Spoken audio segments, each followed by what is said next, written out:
Guys, so this is my review of Sofia Coppola's The Bling Ring.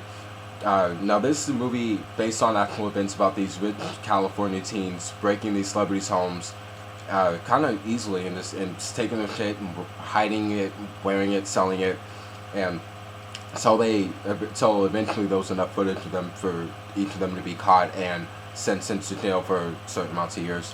But yeah, so this movie, this one's Sofia Coppola. As far as her and her style and filmography, I really love The Virgin Suicides, and I thought Marie Antoinette was cool. And I'll throw this in third for another movie I like by her. But Somewhere and Lost in Translation kind of it bored me.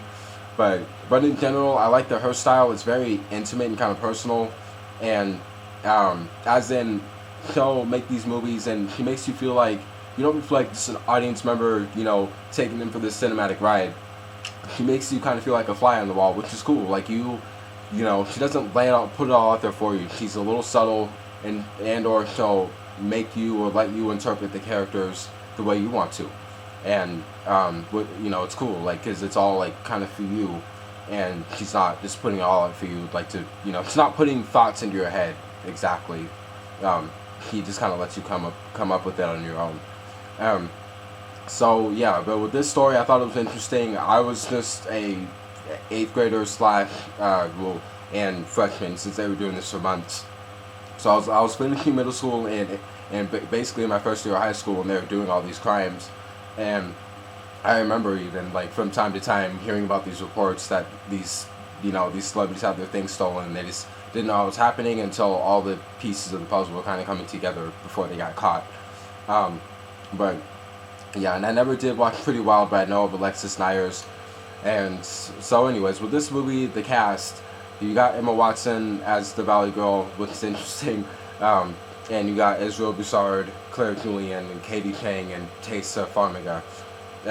Now, Taysa and Emma were the ones I was most aware of, because Taysa I've watched on American Horror Story, and I thought she was good on that. And it was a little weird to see her in this movie because the roles are so different. This is only the second thing I've seen her in, so like she was good in the movie, but she just felt a little like odd and casting choice. But she got the job done though, and Katie Chang's the first movie, and I thought she was pretty good. She was convincing.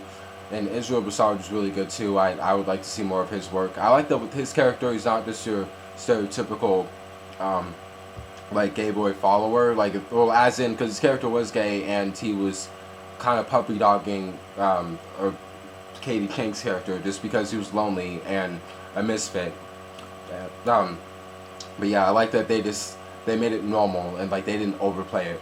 So, and same with all the characters, I'd say. Like, none of them felt overly exaggerated. I liked how real, like, to me, I like the way that this is the second film where Sofia Coppola is able to, like, show you kind of a portrait of teenage life between The Virgin Suicides and this, and I think she does it well, especially here because it's more of a, time that I'm aware of. I didn't live in the 70s, but as far as teens today with their technology and how they are, I thought it was pretty spot on. And also, me not really being I'm a West Coast boy, but I'm from Oregon, not California, so I can't say exactly if whether or not the California-ness to it was accurate. I know that doesn't make any sense, but anyway, like, as far as how California and their teens were portrayed, I don't know if that's accurate, but teens in general, that I thought that was pretty spot on.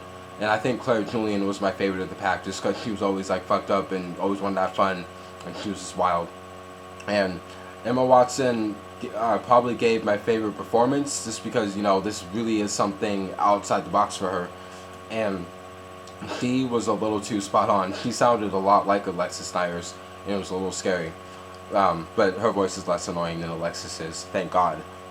So, but yeah, and I thought Leslie Mann was funny in here in the few scenes she did. I like Leslie Mann. I love This Is 40 and some of the other movies I've seen with her. But, and the music, the soundtrack is really good. I actually can't wait to download it. Yes, it got some catchy feel, hip tunes in there. So, and the cinematography was really good. I like that they did, give the dedication to the first, or the original cinematographer. He has some really good shots. And I guess overall with the story, you're just, I mean, again, you're just kind of along for the ride with all these robberies, or not robberies, but just, the burglaries and whatnot, and the emotions of the main character, I'd say. And yeah, I thought it was interesting and fun. The only issue I guess I kind of had with it was just the shifting. Some of the shifting threw me off a little bit, like just, like from scene to scene. But but yeah, I liked the Bling Ring. Again, I thought it was interesting, and I liked how you kind of feel like you're a fly on the wall, um, as usual with Sofia Coppola. And also talk about, I'm obsessed with the video and song for "We Can't Stop." It's just catchy and fun to me. I know there's some Miley haters and lovers out there, but I like Miley. I think she's cool. And R.I.P. to James Gandolfini. It's such a shame that he's gone. I really liked him, and welcome to the Rileys. Um, but he will be missed and remembered.